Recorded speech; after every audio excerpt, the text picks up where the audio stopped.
देवी के गर्भ में आने से गिरी प्रिया मैना महान तेज से अभिभूत हो गई, संपन्न हो गई। और तब विष्णु आदि देव मुनियों ने गर्भस्थ देवी की स्तुति की।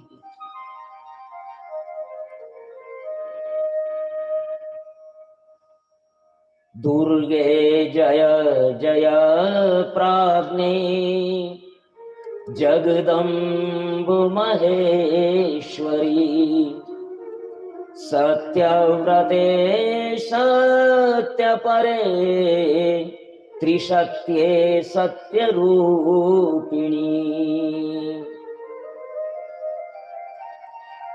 कृष्ण के जन्म के समय भागवत में जब गर्भ स्तुति करने आते हैं देवता, तो यही स्तुति उन्होंने भी की थी। सत्यव्रते सत्य परम त्रिसत्यम, ये कृष्ण को कहा था। और यहां भी देवता लोग भगवती के लिए यही कह रहे हैं, सत्यव्रते सत्य परे त्रिसत्ये सत्य रूपिणी।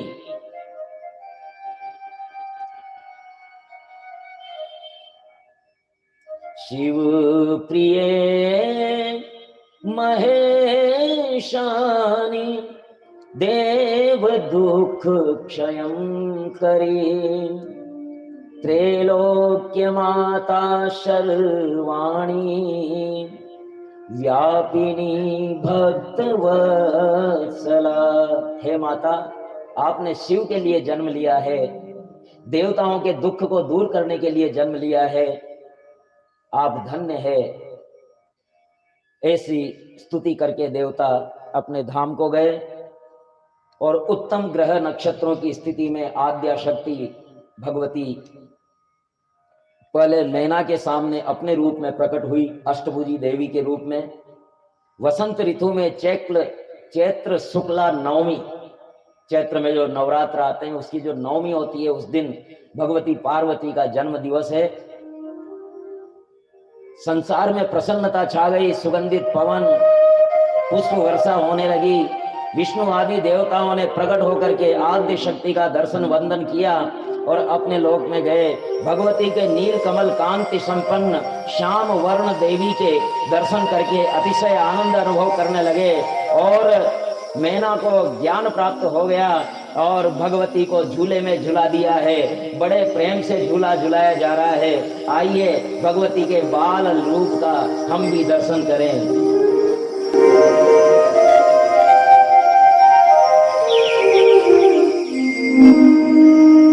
झूला झूला झूले शैल कुमारी झुलावे मैना, झूला झूले शैल कुमारी झुलावे मैना।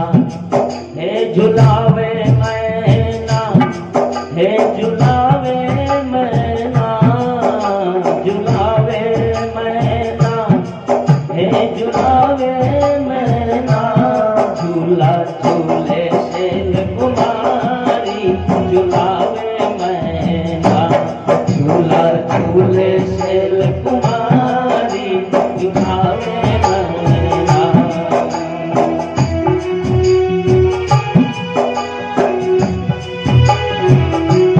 झूला झूले शैल कुमारी झुलावे मैना, झूला झूले शैल कुमारी झुलावे मैना। झूला झूले शैल कुमारी कुमारी झुलावे मैना।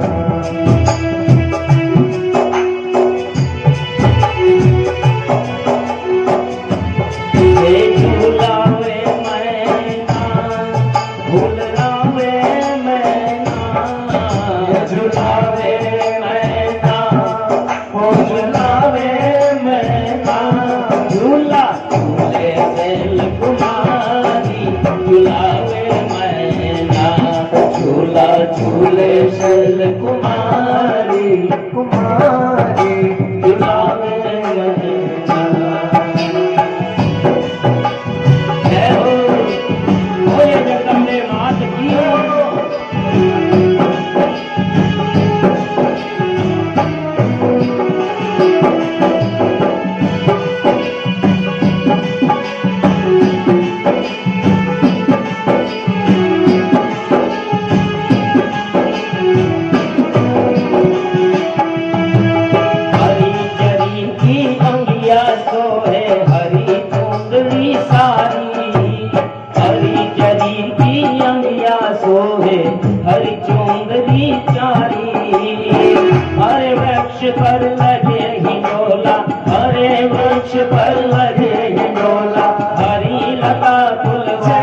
छवि रोम रोम पर कोटि काम रतिवारी, रंग रंग छवि रोम रोम पर कोटि काम रतिवारी, चरण कमल पर आज ने हित तिरलो की गलियारी, चरण कमल पर आज ने हित तिरलो की गलियारी, तिरलो की बलिहारी, तिरलो की बलिहारी, तिरलो की बलिहारी, तिरलो की बलिहारी। झूला झूला झूला झूले शैल कुमारी, झुलावे मैना, झूला झूले शैल कुमारी, झुलावे मैना, झुलावे मैना, झुलावे मैना, झुलावे मैना,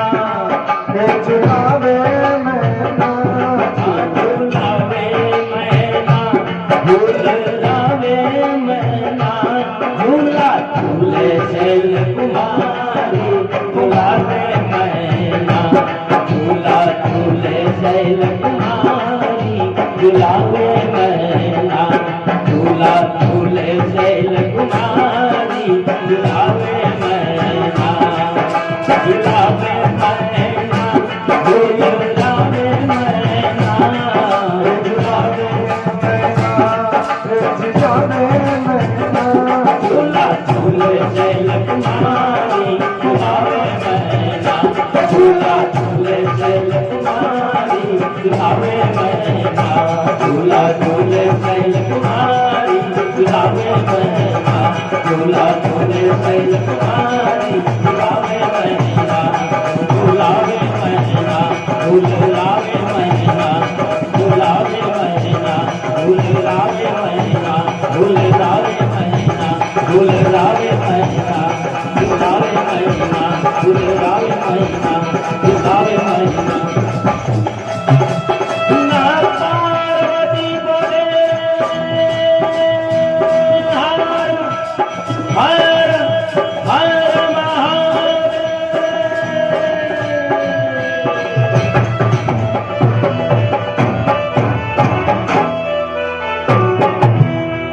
बोले गिरिराज दुलारी की, मैना की प्यारी की, जगदम्बे मात की। इस प्रकार बड़ा आनंद हो गया हिमालय में। भगवती के नील कमल कांति संपन्न श्याम वर्णा देवी, काले रंग की देवी है। भगवान कर्पूर गौरम है।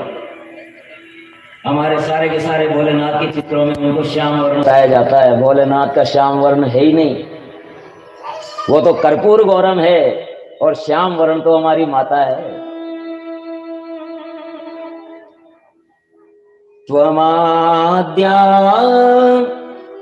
सर्वशक्तीनां त्रिलोक जननी शिवे शिव प्रिया सदा देवी सर्वदेव स्तुता परा।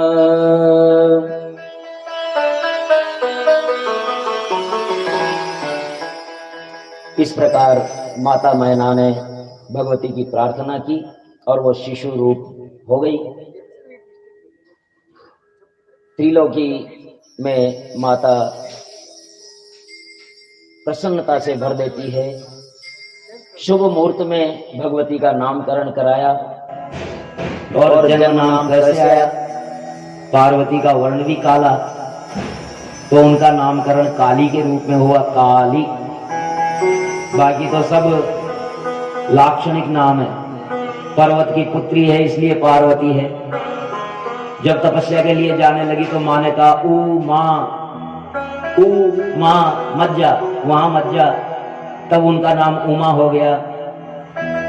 लेकिन जो जन्म का नाम आया वो कैसे आया, और चूंकि ये लाक्षणिक भी है और जन्म का नाम भी है, क्योंकि माता का वर्ण काला था। और एक बार नारद जी वहां आए और नारद जी ने आकर के कहा, हाथ देखा और कहा कि अरे नारद जी, आपकी पुत्री तो कहने क्या, सद्गुणों का भंडार है। ये पुत्री पति के लिए बड़ी सुखदायी होगी, पति प्रिया होगी, सब कुछ उत्तम है। लेकिन अरे माता मैना और हिमालय की तो सांसें ऊपर की ऊपर नीचे की नीचे रह गई कि सब कुछ अच्छा है, तो ये अरे रे क्या हुआ, अरे रे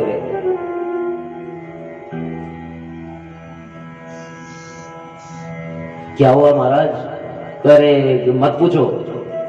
अब जिस चीज के लिए मना करता है ना ज्योतिषी, तो उसको तो पूछ के मानते हैं। नहीं बताओ कोई खास बात है, जो भी हो जो बताओ। करे रहने तो मत पूछो कि नहीं बताना पड़ेगा क्या बात हुई, आपने ऐसे क्या कहा। अच्छे करते करते अरे रे ऐसा क्यों हुआ। तो नारद जी कहने लगे,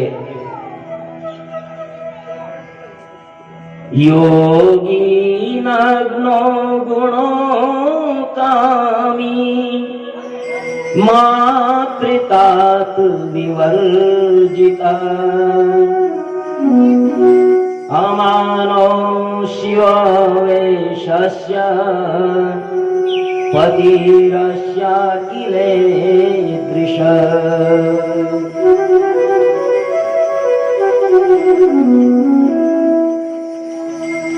इसका पति नंगा रहने वाला होगा, निर्गुण होगा। अब निर्गुण तो यानी गुण ही नहीं है उसमें तो, और एक भगवान तो निर्गुण है ही सही, निर्गुण ब्रह्म है वो तो गलत भी नहीं है। लेकिन सांसारिक लोगों के लिए तो खतरनाक बात हो गई, गुण ही नहीं है उसमें तो, बिना गुणों को। तो कामी होगा और अनाथ होगा, लावारिस। अब अनाथ होगा तो अनाथ तो अब उनका कौन नाथ होगा, वो तो नाथों के नाथ है। अमानो भोला भाला होगा।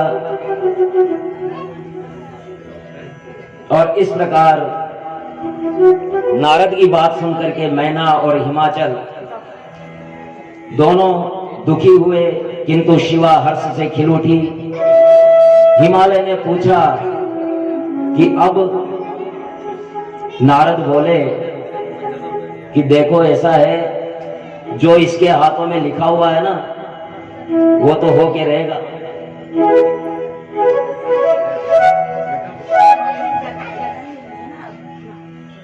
अभी समय है इसमें, अभी इसमें समय है। अभी तो बहुत कुछ करना है पार्वती जी को, अभी समय लगेगा। तो नारद जी ने कहा,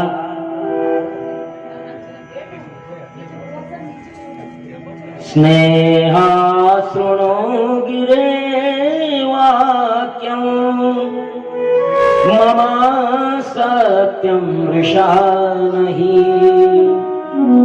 कररेखा ब्रह्मलिपिर्न मृषा भवति ध्रुवम्।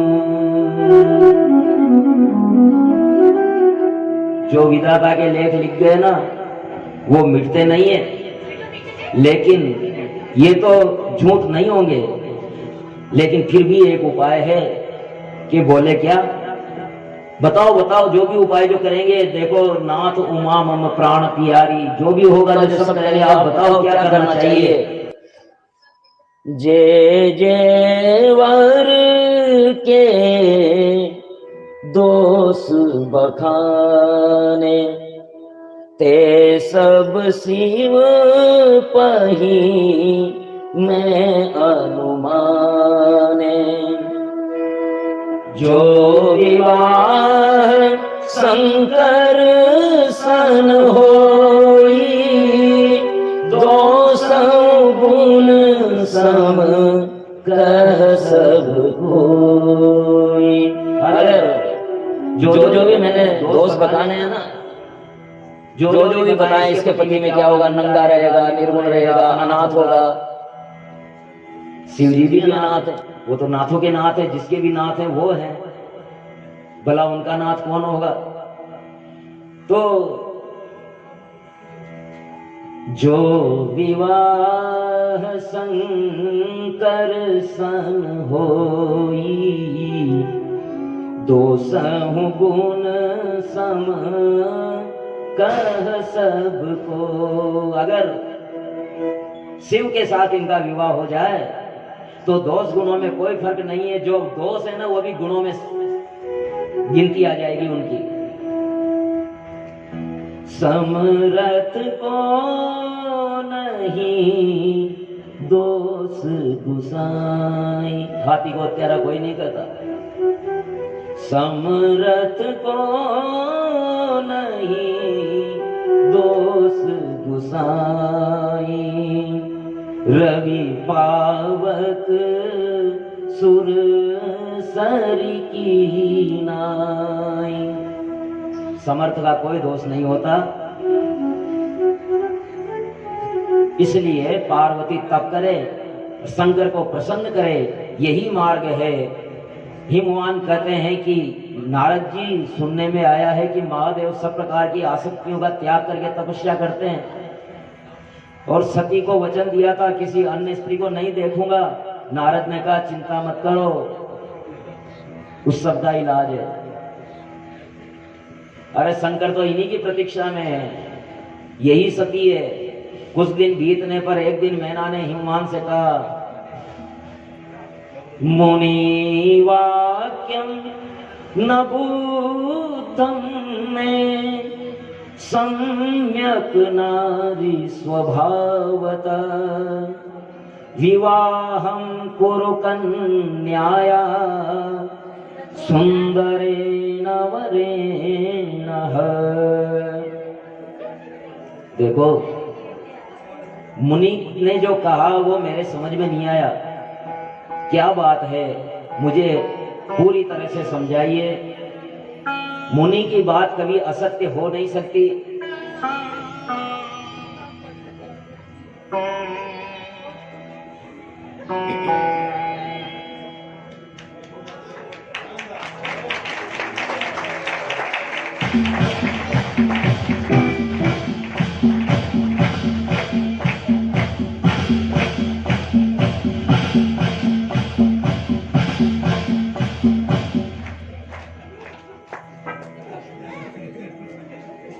तो कुछ दिन बीतने पर हिमवान की पत्नी मैना ने कहा कि प्रभु मुनिराज ने क्या कहा ये मुझे समझ में नहीं आया, उनके कहने का भाव क्या था। मैना ने हिमालय के चरणों में पड़ गई और कहा कि अगर मुनि ने कहा वो सत्य है तो भले कुमारी रह जाए, नत कन्या वरु रहूं कुंवारी, कंत उमा मम प्राण प्यारी। उमा मेरी प्राणों से भी प्यारी है। इसलिए हिमालय ने कहा कि देखो, अगर तुम भलाई चाहती हो ना कन्या की, तो इसको तपस्या की प्रेरणा दो। यदि शिव काली का पानी ग्रहण करें तो ये सबसे शुभ होगा। शीघ्रता से गिरजा के पास गई। गिरजा कुछ बोलती उससे पहले मैना कुछ बोलती। मैना ये कहने गई कि बेटा तपस्या तुझे करनी है, लेकिन मैना कुछ बोलती उससे पहले गिरजा बोल गई। बोले, अरे माँ, एक सब श्वेत वस्त्रधारी बाबा मेरे सपने में आए थे और वो कह रहे थे कि गिरिराज कुमारी तुम वन में जाओ और तपस्या करो। ओहो, मैना तो कह ही नहीं पाई। और मैं जाऊंगी माँ आज। माँ ने कहा कि ओ माँ नहीं, मत जाओ। हिमवान और मैना अब गिरजा को तप करने के लिए सकारात्मक हो गए थे। ऐसे में एक योग बना और भोलेनाथ उनके हिमालय में ही गंगोत्री गंगा द्वार क्षेत्र जो है वहां पधारे तपस्या करने के लिए। जैसे ही भोलेनाथ आए, हिमालय से स्थान मांगा, मुझे ध्यान करना है, तपस्या करनी है, बताओ मैं कहाँ ठहरूं, मेरे लिए कौन सा स्थान है। भोलेनाथ ने कहा,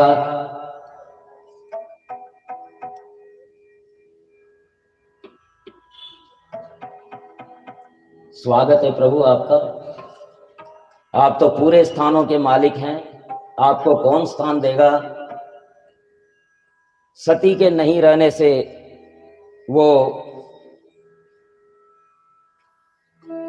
बड़े उद्विग्न थे। भोलेनाथ वहां आए और वहां आकर के हिमालय ने गंगोत्री क्षेत्र में अच्छा दिव्य स्थान भोलेनाथ को तपस्या के लिए दे दिया। अपने गणों के साथ वहां विराजमान हुए। जहां गौमुख के पास में गौरी शंकर पर्वत है, वो भोलेनाथ का वो स्थान है जिसका यहाँ चर्चा हो रही है। चूंकि नारद ने कह दिया था कि इसके लिए शिव के अलावा और कोई वर नहीं है, तो हिमराज अपनी कन्या को लेकर के भोलेनाथ की शरण में गए। महादेव का प्रणाम किया, आराधना की और पार्वती को प्रणाम करने के लिए कहा। हिमालय ने प्रणाम करने के लिए कहा तो शिव जी ने कहा कि ये कौन। हिमालय ने कहा कि ये प्रभु मेरी पुत्री है और आपकी सेवा में रहना चाहती है, आपकी सेवा करना चाहती है। तो देखो हिमालय, आप आओ, आप तो यहाँ के स्वामी हैं, आपको आने से नहीं रोक सकता। आपने मुझे स्थान दिया है, लेकिन पुत्रीम गृहम संस्थाप्य, इसको घर पे छोड़ करके आओ, इसको यहां मत लाओ। हिमालय ने कहा, महाराज ये आपकी सेवा करना चाहती है। महादेव ने कहा कि नहीं, नारी भटकने का एक मार्ग है, इसलिए मैं योगी हूं, योग कर रहा हूं, ज्ञान का साधक हूं, मुझे यहाँ किसी भी नारी की उपस्थिति नहीं चाहिए। और कल से यहाँ एक साइन बोर्ड लगा दो कि महिलाओं का प्रवेश। हिमराज तो बेचारे क्या कहे क्या नहीं कहे भोलेनाथ से। इतने में पार्वती जी ने कहा कि पापा, पिताश्री आप पीछे आओ। अरे बेटा, ये महादेव हैं। कहा हाँ महादेव है। बोले महादेव प्रणाम, चरण स्पर्श। मेरी एक जिज्ञासा है, उसका उत्तर दीजिए। बोले क्या? कि नारी क्यों नहीं आ सकती यहाँ? बोले नारी विक्षेप करती है, ये है वो है, इसलिए नारी का आना ठीक नहीं है। बोले तो महादेव आप क्या कर रहे हैं? बोले हम तपस्या कर रहे हैं। बोले तपस्या होती है या होता है? तपस्या स्त्रीलिंग है या पुल्लिंग है? तपस्या होती है या होता है? बोले होती है। तो फिर तपस्या तो आप कर रहे हैं और स्त्री का आना वर्जित है। हाँ?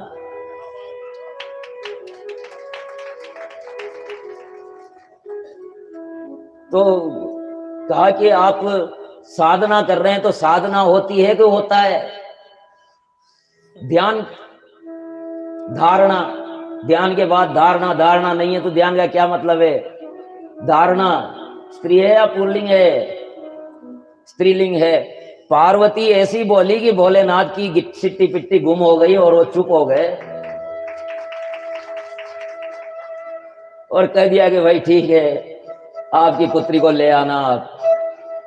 बड़े वेदांत से संबंधित उनके चर्चाएं हुई, शिव और शिवा के।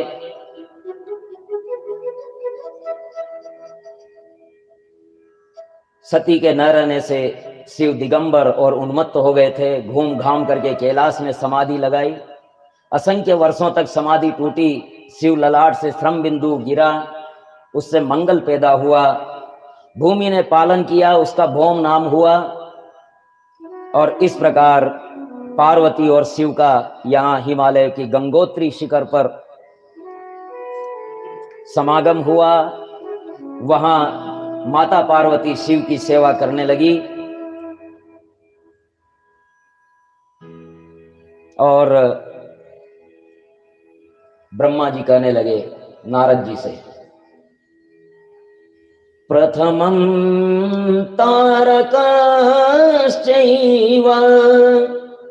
भवंस स्त्रीणु नारद,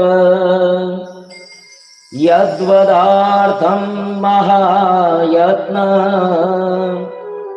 क्रतो देवे शिवाश्रय। हे नारद, तारकासुर नाम का एक असुर हुआ था। उसने तपस्या करके और मुझसे वर ले लिया था कि मैं अजर अमर हो जाऊं। तो मैंने कहा था कि ये तो वर नहीं हो सकता, और कुछ मांग ले। तो तारकासुर ने सोचा कि सती तो मरी गई, तो शिव शुक्र से संभूत सुत पैदा हो, शिव शुक्र से पैदा होने वाला पुत्र ही मुझे मार पाए, अन्य किसी के मारने में मैं नहीं आऊं। ऐसा उसने वर ले लिया तारकासुर ने। तो तारकासुर ने जब देखा कि मैं तो अजर अमर हो गया, शिव का तो विवाह होना ही नहीं है, कौन देगा इस बाबा जी को कन्या? तो उसने इंद्र पद पर अतिक्रमण कर लिया और उससे त्रस्त देवता ब्रह्मा जी की शरण में गए।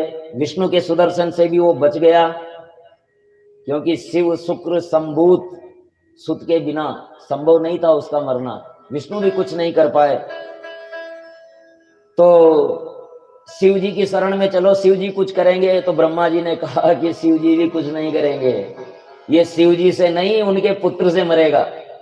और पुत्र कब होगा? जब उनका विवाह होगा। तो इस समय पार्वती जी शिव की सेवा में हैं। कामदेव को भेज करके विकार पैदा कराओ। ब्रह्मा के समझाने पर सोनितपुर में तारकासुर ने राजधानी की और भोलेनाथ तपस्या में लग गए और ऐसी समाधि लगी कि वो समाधि टूटे ही नहीं। अब समाधि नहीं टूटे तो भला विवाह के लिए कैसे मनाए? विवाह के लिए तो तब मनाए ना जब समाधि टूटे। समाधि टूटे तो अपनी बात कहें, अपनी बात कहें तो संभावना बनेगी कि वो माने न माने, क्या करें। नहीं माने तो उनको मनाएं। भोलेनाथ से बहुत प्रार्थना कर ली सभी देवताओं ने, लेकिन भोलेनाथ की समाधि ही नहीं टूटी। कुछ देर के लिए टूटी भी तो क्या बात है कि हम आपका विवाह देखना चाहते हैं, हमारी इच्छा है कि आपका विवाह देखना चाहते हैं। तो शिव जी ने कहा तो विवाह तो मेरा और इच्छा तुम्हारी। क्यों करूं मैं? देवता निराश होकर के आ गए। इंद्र ने अपने मित्र कामदेव को बुलाया।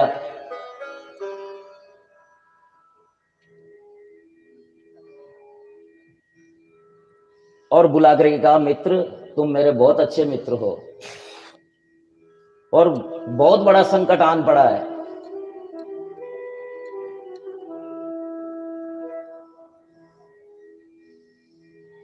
दातो परीक्षा दुर्भिक्षे रणे शूरस्य जायते। देखो कामदेव, दाता की परीक्षा दुर्भिक्ष में होती है। कितना बड़ा दानी है ये अकाल पड़ने पर पता लगता है कि कितना बड़ा दानी है। जब सब और अनाज के भंडार भरे हैं तो कोई भी दे देगा, लेकिन जब एक एक दाने को एक एक व्यक्ति तरसता है उस समय कोई दान दे तो उसकी परीक्षा तब होती है। दातुम परीक्षा दुर्भिक्षे रणे सूर से जायते। जब रण होता है, युद्ध होता है, तो वहां सूर की परीक्षा होती है, वीर की परीक्षा होती है। आपद काले तु मित्रस्य, जब आपात काल आता है, आफत आती है कोई, तब मित्र की परीक्षा होती है। जब आफत काल आता है तो सब दूर हो जाते हैं, लेकिन उस समय जो खड़ा रहे साथ में वो मित्र होता है। यहाँ मित्र की परीक्षा होती है। और पति असक्त भी है, गरीब है, कमजोर है, लेकिन तब भी स्त्री साथ खड़ी रहे, पत्नी साथ खड़ी रहे, वहां पत्नी की परीक्षा होती है। इसलिए आज तेरी परीक्षा का मित्र है, परीक्षा का समय आया है मित्र। कामदेव ने कहा, इतना मस्का क्यों लगा रहे हो, जो बोलना है जो बोलो। धीरज धर्म मित्र अरुणारी, आपत काल परखिए चारी। धीरज, धर्म, मित्र और नारी, तुलसीदास जी ने भी यही बात कही। इनको आपातकाल